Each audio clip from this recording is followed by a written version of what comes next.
Welcome once again to Survivor Smackdown. This is Billy Garcia from Survivor Cook Islands, along with Kelly McCrary from Auburn University. Hey, everybody. Alright, so we got some interesting stuff to get to. We got a couple of new segments. We've got a certain someone's birthday to celebrate. Woo! Let's just jump right in. Let's start with how the episode started of Survivor Worlds Apart. This is post-merge, post-tribe reshuffling, actually. I guess the first thing I remember is, Shirin, and, she was trying to get back, I guess, on her tribe's good side, initially. I like the talking to she got from Hallie, where she basically got told, you're annoying. Yeah. It was they basically was it's between you or Max, and, just no one likes you right now because you're just really annoying. So, I guess she finally came to the realization that she was annoying people. The facial expression was the money shot for that segment. But she took it in stride. Surprisingly, most people get defensive when they hear something like that. I remember she actually said something along the lines of is anyone left willing to play with her? And when she initially said that, I kind of felt like she hasn't really been playing much of all, because it seemed like it could be all in the edit, I don't know, but it just seems like she's been more annoying people than actually playing.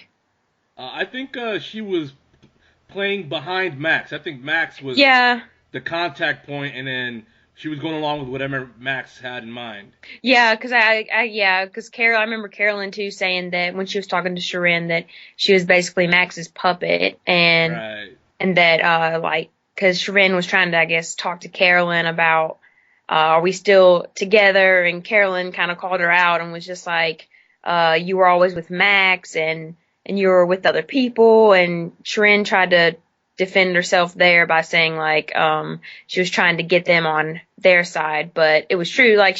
Her or Max had not been really talking to Carolyn, and so Carolyn kind of, in a sense, I guess, swayed the other way and just kind of left them. Yeah, I guess you always have to check in or something. Yeah. I think it was Boston Rob who explained back what season was that, Redemption Island, when he was he was constantly checking in with different people and just making sure everybody was still on the same page of what the game plan was. Right.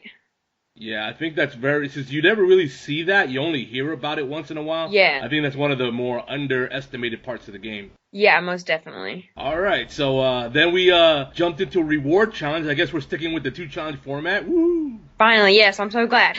Let's stay with it. Yeah, same here. So, all right, so the challenge was that the tribes go up this tower and through a series of obstacles.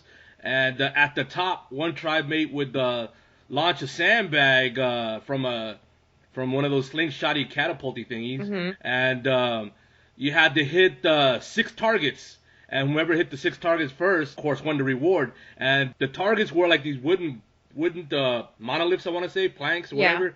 I assumed they're spring-loaded because when you hit the target, a flag would go up. Yeah, that, or some sort of motion sensor where felt the vibrations, it released it or something. I don't know. I thought it was pretty cool.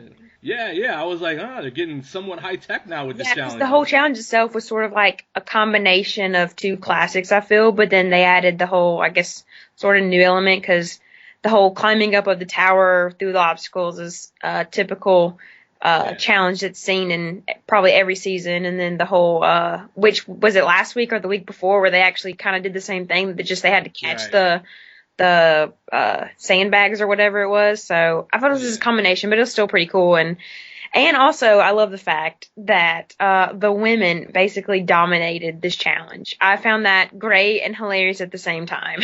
Nagarote is all women except Will, and then vice versa with Escameca, with Sierra being the only woman over there. And so I don't know, I just feel like the guys are always oh, manly, I'm gonna win the challenge. And so it's just the fact that the team of all women, essentially minus Will, won the actual challenge, and that Sierra, I think she got it on her first or second shot. I could be wrong, but I think she got on her first shot, and it was just the women seemed to be hitting targets on their first shot, and took the guys a couple hits to make it. Well, this is a challenge where being a guy kind of works against you because of the climbing aspect. Even though they have more muscular build, they are heavier, and it wasn't like they were ladders they were climbing up. They were like barrels and stuff. All the trash talking kind of from the previous episode kind of came back to bite them in the ass in this episode. Yeah, well, that's typical Survivor. It's a good challenge, and the reward was pretty cool too. I mean, who wouldn't want to see turtles migrate and lay their eggs? And then they get beef stew and hot chocolate too. So I like the metaphor of how only one egg makes it. Like basically only one, and then like they're playing Survivor with only one. I think Jen had a confessional survivor. about that, and she was like the one with the $1 million or something to that effect. She kind of mentioned that, talked about that in her confessional. I thought it was pretty metaphorical. She said her chances of winning survival was better than those chances or winning $1 million was better than those the turtles' chances of staying alive. But it seemed pretty cool, a cool challenge. It kind because it like I love the reward challenges where they get to see, I guess, the nature and natural habitat of animals and stuff. Is pretty neat. So yeah, because you're out in a very unique location and you're kind of stuck on that one beach the whole time, and so winning that kind of a reward kind of lets you let's say enjoy a part of the world you probably never would have seen. Oh yeah, because like I think the first thing that kind of came to mind was I think it was Palau, Survivor Palau, where the reward was it swimming with the like jellyfish that couldn't sting you. Right. Yeah. I think it was Palau, but that was sort of the first thing that came to mind in the sense of similar reward challenge. I agree. That was a good one. Yeah. While the winning tribe was enjoying their reward, the losing tribe but they started playing the game kind of hard. Oh yeah, mixing things up, and it seemed like Sierra was a swing boat, I guess, and people realized that she wasn't getting along with her old tribe, and she basically told them that they were not good people and like she did not like them, so they were trying to swing her over their way, the other half of the tribe. Plus, we had the bromance. Oh yeah, that was trending on Twitter that night. The bromance. Yeah. That was between Rodney and Joaquin. Joaquin had Sierra in the palm of her hand, and then he let it be known that he and Rodney have something going. And well, I'll just say. The dun dun dun moment. Yeah, like he had Sierra right in the palm of her hand, and then if he did just not even let her in on it, just don't mention Rodney. Oh yeah, yeah, or even be coy about it a little bit, like I think I can swing his vote or whatever. Yeah. Don't have to let it be known that there is a bromance going on and that's his best bud. Especially because in Survivor, duos are dangerous. And as soon as people sniff them out, they try to get rid of them, which, as we know, is essentially what happened. That is very much what happened. But going forward here, it was interesting to see how Mike, he kind of figured out that this divide or this duo was kind of dangerous to his original blue collar tribe. Mm-hmm. And so he was just very observant, which was kind of unusual for him because he's usually a busybody. Yeah, and sort of still going along with a bossy busybody at that. Yeah. Things have been toned down a bit now, but no, yeah, it was interesting that he kind of, I guess, realized that or saw what was going on. No, I agree. All right, so we had this little conversation by our boy Rodney about throwing a challenge. You want to go into that? Never a good idea. Never. I mean, I can't remember who it was. Was it Mike? Cause, it was Mike. He said just throughout Survivor history, it's like, how many times has it actually worked?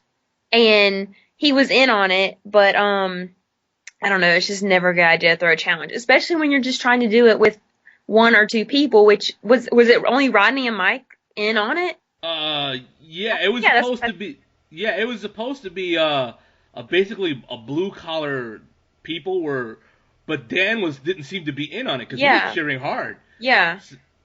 So I guess this brings us to the immunity challenge. I guess we're going right into it. Oh, so we're not talking. Yeah, because it kind of unless you have some other notes. Let me. No. I thought we were going into the challenge. Wow, that first segment just kind of flew by. The this idea of throne challenges. Like, I think people think they work because Ethan Zahn threw a challenge and to get rid of Cyrus back in Africa. Right. And Ethan Zahn won. So that's where the perception that throne challenges work. But if you remember, Ethan Zahn only won because of a major goof by Jeff Probst in Survivor Production, denying Lex his immunity challenge win in a situation where he ended up getting voted out because he didn't win. Yeah. So if it wasn't for that goof, that throne challenge wouldn't even work back then. Oh yeah. So, and most recently in most recent seasons, they almost never seem to work. Well, all I got to do is cite Drew as one of the best examples. examples. Yeah, exactly. That was in the back of my mind. Just last season, for instance, like it's right there. It does not, and which he was doing it by himself. So I mean, obviously that was the first mess up, but you still can't hardly ever pull it off with even one person, much less two. And even when there's some sort of a scramble afterwards, like in the case of my season, it still bit them in the ass because people stood around and watched a throne challenge happen, and they did not feel comfortable with moving forward with some people that were so dishonest as to or treacherous enough to throw a challenge. So my tribe ended up getting eliminated one after the other after the other. Right. Even though they were divided up into separate tribes already at that point. Yeah, so and still didn't work out. Yeah, and I don't know. Also just Mike threw it so badly. I guess it was like they did the challenge, like they had to memorize the thing. They went back three times at least? Yeah. And I don't understand how people did not pick up on the fact that, like, it was so obvious. I don't know if that's just a viewer perception or if it's that obvious actually out there, but it just seems so obvious. And he not only threw the challenge, but he threw it badly, I think. Yeah, so to explain how the challenge worked, pair of castaways from each tribe would face off. So this was like a versus deal. Mm-hmm. And they would go to like a little stage setup. It's kind of funny. It was like a stage where they had, instead of a puppet show, it had items. You had to memorize the order of the items, not only which items, but the correct order of them from left to right. And then you would, one of them would pull down a lever to bring the curtains down. So that made it to where whomever could, like, think they had it memorized first could kind of undermine the other person trying to memorize. Right. They would run back, and then they would set things up in the right order and stand on their mat, and whomever got it right first would win a point for their tribe. Yep. It was competitive right up until it was Mike and Kelly. Mm-hmm. And then Kelly, you would think as a cop, she'd be like awesome at memorizing things. I know, right? And I don't know if she was, I don't know what, because like at first it seemed like she was trying to do the same thing as like make him win, but then I was like, that doesn't make sense. So I guess she was really just forgetting it, and I don't know. And the fact, like, I don't understand how, because Mike was whispering to her, like, just memorize this or switch these two, and he's like, copy me. And I don't see how Jeff didn't hear them or if the other tribe did not hear them. Like, they had to have heard them, and because like nothing came up about it like at tribal or anything, so I don't know, it was just really weird for me. I think Jeff heard every word because he's basically right there. I know, yeah. He's standing right there, but at the same time, like, what's Jeff gonna do? Ruin somebody's game?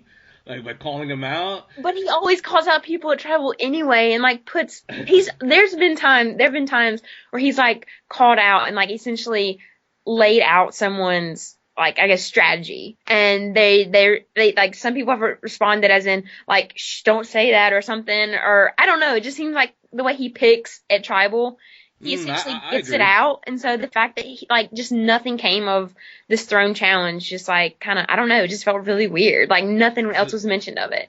So, yeah, he was like playing favorites, basically. I guess, I don't know. Yeah. So, okay, so it took 3 tries, 3 different tries, and he even knocked it down by one item. It was 6 items. Right. And they kept failing at 6, so they knocked it down to 5.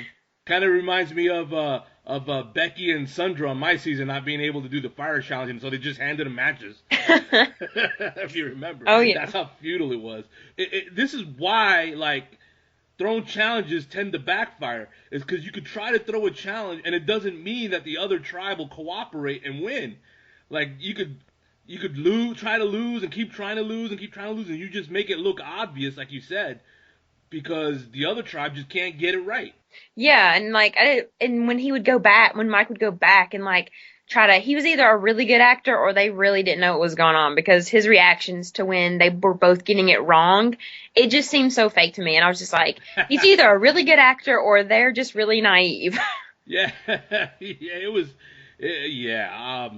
This again, it reminds me of my season when my tribe threw the challenge, and they had to throw it really bad because the last tribe we were trying to beat, the Hiki tribe, just couldn't get it together. Mm-hmm. Like they couldn't like untie things, and it was really bad. And so we had to, or my tribe had to go so far as to like wrap. We were tied together. They had to wrap themselves around an obstacle and act like they're tied up in a knot and all sorts of stuff that we didn't get to see on the episode. But they made it too obvious. Yeah. And I think even though it wasn't brought up in this particular episode, I wouldn't doubt for a second that it'll be brought up like next episode. Yeah. At some point, especially not to jump ahead, but especially since we know like they're all gonna merge in Oh the yeah. next episode. Oh yeah. So I guess we'll have to wait and see then. Yeah. So all right. So Rodney gets his wish, and the challenge gets thrown.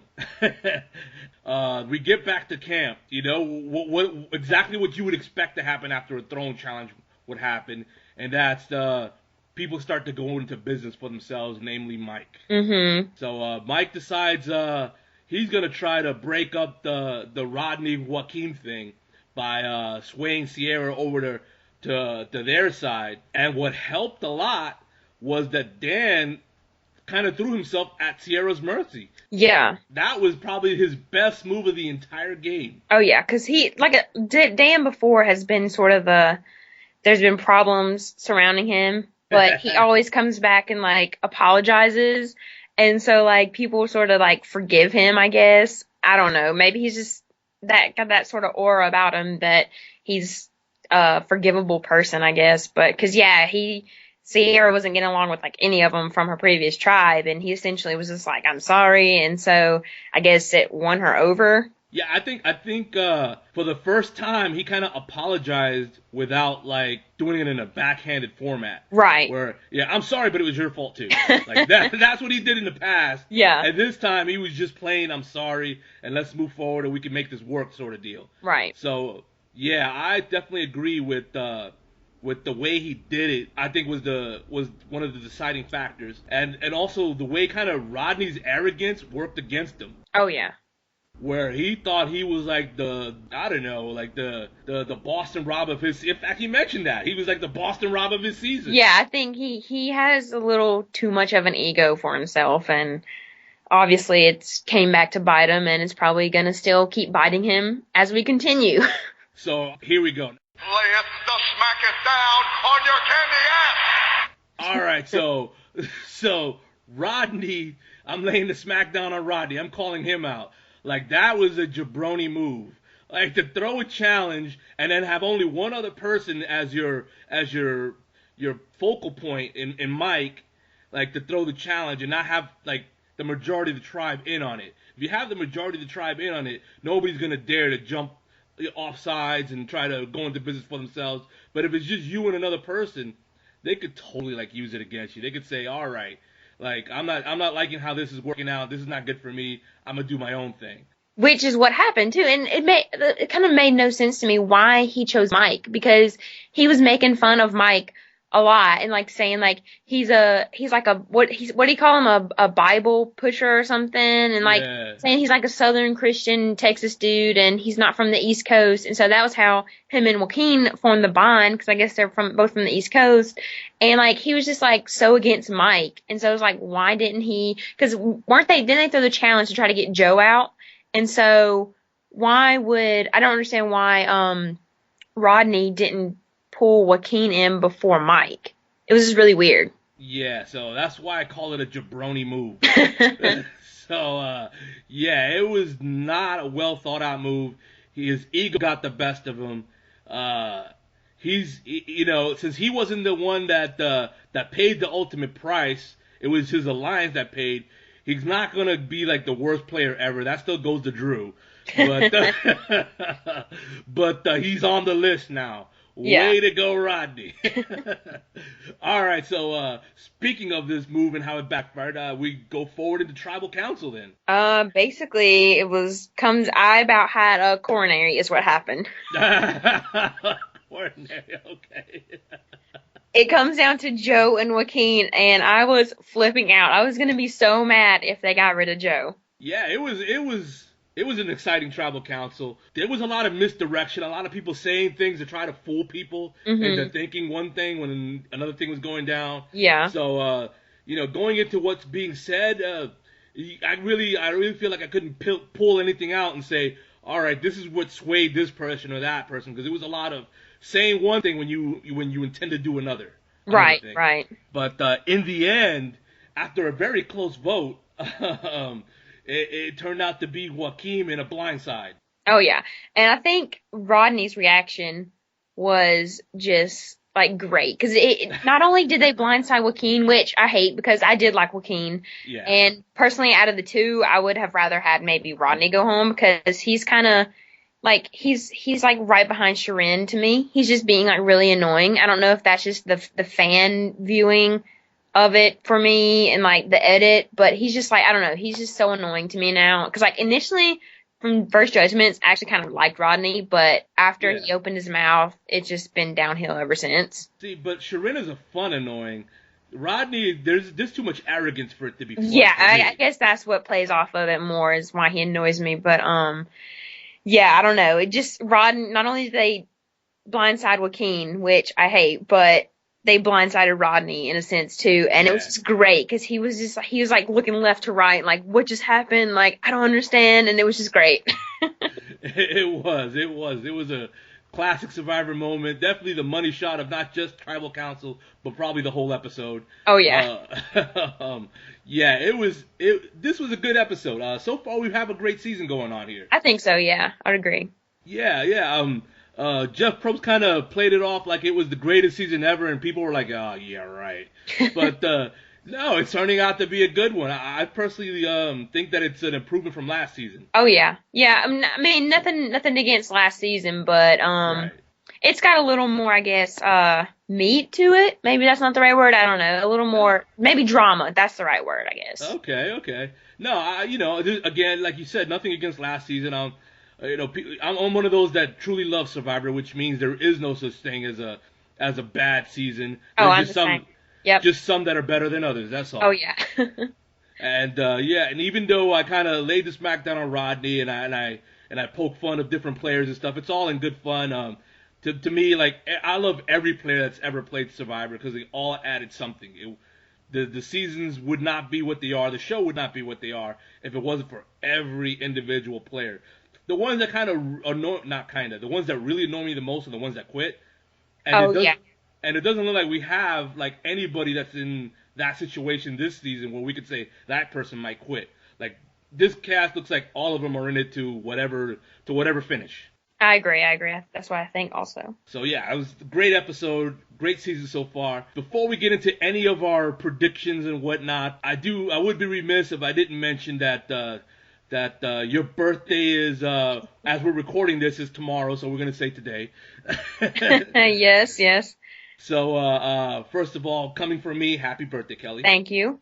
And we got a couple of special people that want to wish you a happy birthday here. So we're going to play some of those. One of them is from the land of Harry Potter, from Hogwarts, and it's none other than Hagrid. Hagrid wants to wish you happy birthday. Happy birthday! that was classic. Hagrid. Okay, thank you, Hagrid. And another one, I'm a little surprised this one decided to wish you happy birthday, but all the way from the planet Coruscant and the Galactic Empire. I'll let him introduce himself. Greetings. This is Darth Vader, Lord of the Sith and Commander of the Galactic Empire. It was during my meditation that I sensed a great disturbance in the Force. It was then I realized it was your birthday. Most impressive. Your age has increased your control of your emotions. This will give you a clearer path to the dark side. But before that, let me deliver you this specialized message. Compliments of the Galactic Empire. Happy birthday to you. Happy birthday to you. Happy birthday from the dark side. Happy birthday to you. All right, that was Darth Vader singing you happy birthday. I guess I have a little bit of dark side in me now. Yeah, I think so. Is it bad that I've never seen Star Wars? Oh, ouch. Well, all right then. You know what? We're when the season's over and we kind of have nothing to podcast about, we're gonna do a Star Wars marathon where you and I will both watch Star Wars. You from Auburn University or from your home in Georgia, and then me from New York. We'll do episode by episode of podcast on it. All right. All right. So that was your birthday wishes. Thank all you. The way from you're welcome. All the way from both Hogwarts and the Galactic Empire. And all right, so let's do our predictions here. Our looking good, our looking not so good, and our who to watch. Okay. Looking not so good. I don't know. It's been Will a lot just because of challenges, but he seemed to be kind of under the radar a bit maybe now. And all the stuff going on with Rodney now, so I think I'm going to have to go with Rodney on not looking good. Okay. Just if the whole throwing of the challenge eventually comes out, that's another strike against him. And I don't know, he just seems to always be in the middle of things. So I don't know, maybe I don't know. That's my not looking good. Okay.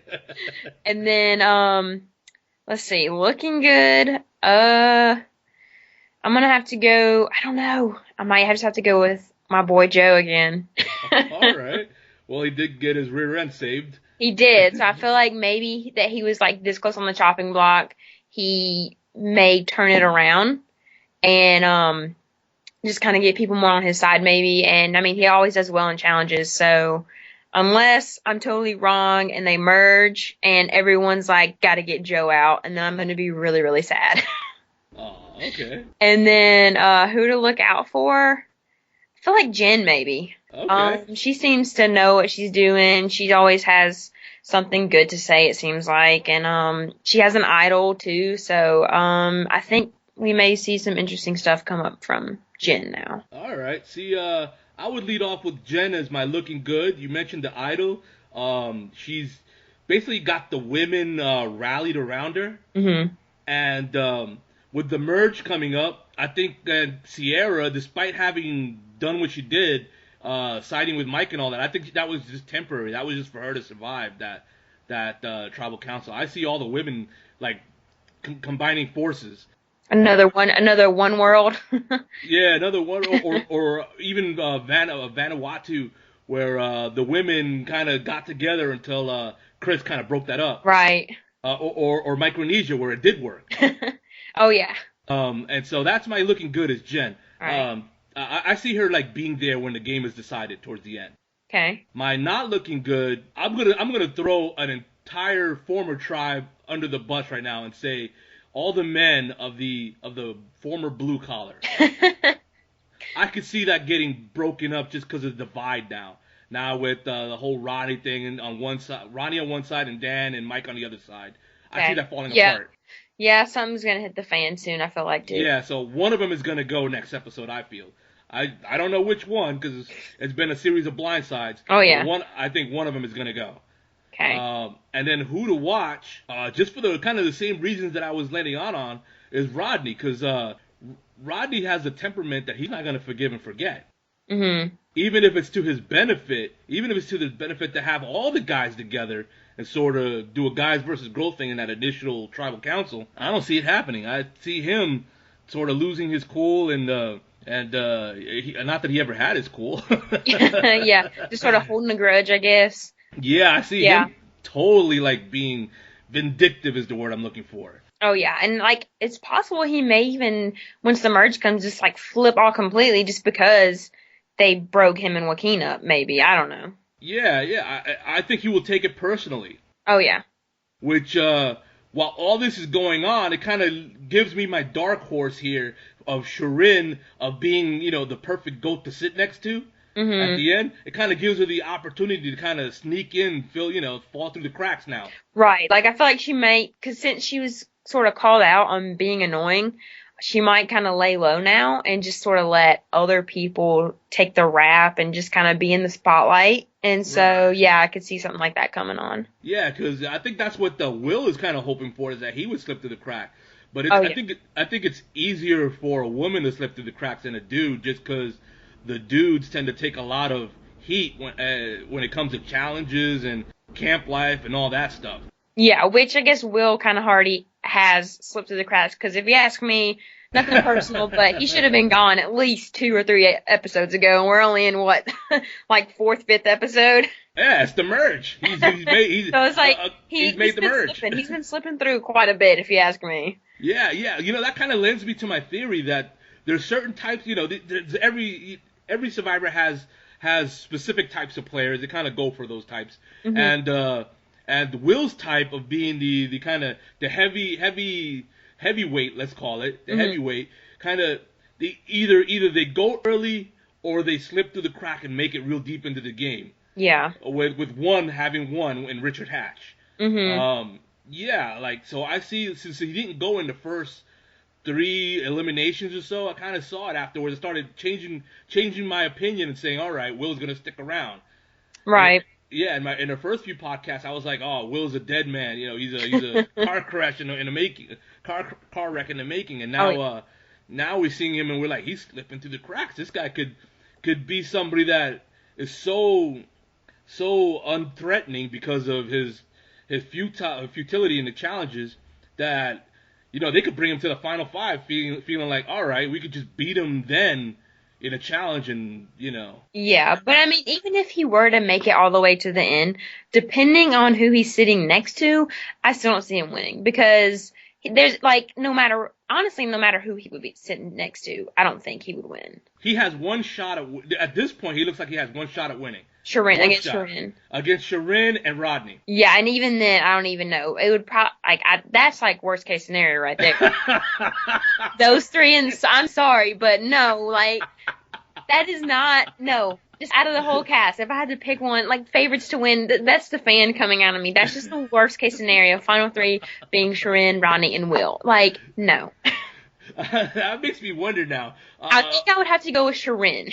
Okay. Because Rodney is just so egotistical and just annoying in that sense. Will, I don't know, he just, so far to me, he just hasn't really done much strategy gameplay, in a sense, I guess. Right. And, he hasn't been that well at challenges. So, Sharon, she's just, the super fan, and, I guess that's where she delivered in the challenges, though. Sharon. Yeah, she's performed in the challenges fairly well, if not really well, depending on the challenge. Yeah, with the exception of the very, very first challenge of the game, she's done well. Yeah, so that first challenge, she kind of face planted there. Worst case scenario, it would be out of those 3, I would have to go with Sharon. All right, Let's just hope that doesn't happen. I have to put a question to the fans out there. What was the worst final 3 or final 2 ever? So just comment that, and anywhere that I post the link to this podcast, just comment, what was the first final 2 or final 3 ever? That would be a really good question. I think I'm going to have to go back and look up some stuff, because now I want to. Now you want to do it, too. Yeah, I want to do it. I want to see, because it's hard. I feel like I remember a lot of stuff, but trying to remember all the people who are final 2 and 3, that's a lot. So I might have to go back and look up some stuff, and I'll come back next week and give my opinion if it's wanted. Yeah, absolutely. So, yeah, that's a little fun thing to go back and see. All right, so we got our predictions. We got a little something for the fans to get involved with. We did our happy birthdays, our thumb moment, our lay at the Smackdown, which we kind of went easy on the Smackdown. I just kind of threw the jabroni move out there, and that was it. I kind of went easy on them. Better than nothing. Yeah, no, it's true. But this episode definitely had more to it and a quicker pace. So that's an improvement. We're getting better at this. We're new to this. So next time on Survivor, we saw that there's a merge coming up, and we kind of touched on the what I think will probably play out, which will be like a men's women's sort of thing. I could be wrong, but I'd like to think if you were in the mix here, or if it was you that had the ability to decide what sort of alliance should form together at the merge, what would be your ideal alliance? Depending on who I was aligned with, if you've been with someone since day one and your alliance seems to be pretty strong, which for this season though, there doesn't really seem to be any distinction with that. But that's what it would depend on for me, I think, is this who I was aligned with initially. But you can, almost never go wrong if you do the whole gender versus gender thing, because if there are more women than men, that's in your best interest, because, you just have the numbers, and Survivor is a numbers game. Yeah, no, I feel you. Being a guy, that wouldn't work for me. But but being a no-collar guy, I would look at Joe is still here, Will is still here, Jen and Heidi are still here. That's 4. Right. That's 4 no-collars. I would look at it and say, okay, who's on the bottom here? There's more blue collars than white collars, I think. Am I wrong about this? Where there's Tyler, there's Tyler and Sharon and Carolyn. That's 3. Yeah, so I would be all right, that's 7. That's the majority. Yeah, and even Kelly said she was just waiting for the merge to go back with her original tribe.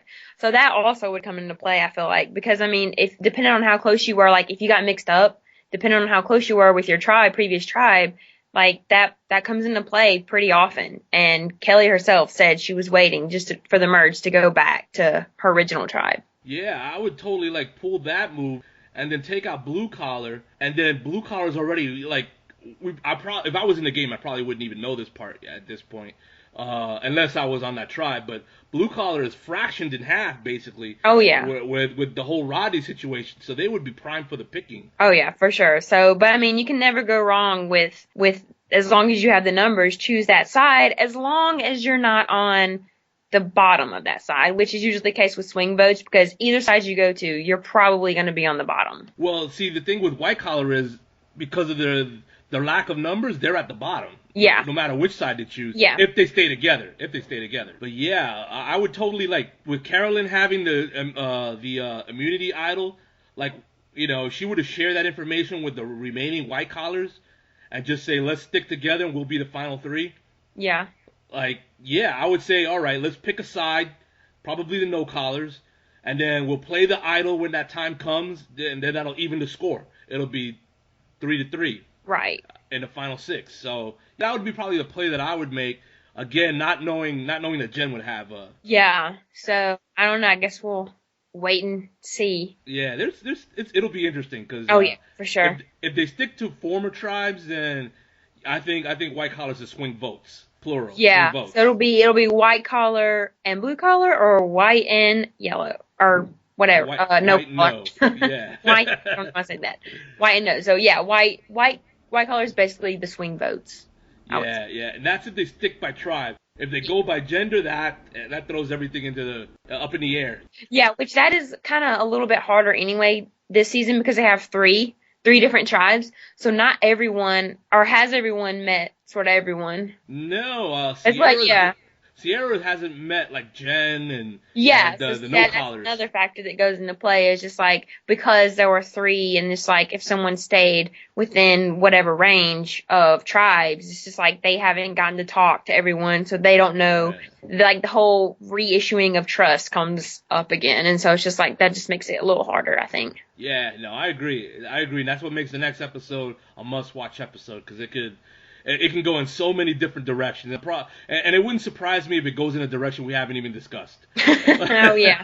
Merge episodes are some of the best ones, so. Yeah. And this whole 3-tribe format, the way they executed it this season, I think this makes it for that much more exciting when you get to the final merge there. Yeah. So kudos to the producers. All right, so that brings us to the end. Wow, this is the fastest. This might be the fastest we've ever done this. Once again, for Survivor Smackdown, this is Billy Garcia from Survivor Cook Island. This is also Kelly McCrary from Auburn University. War Eagle. Till next time.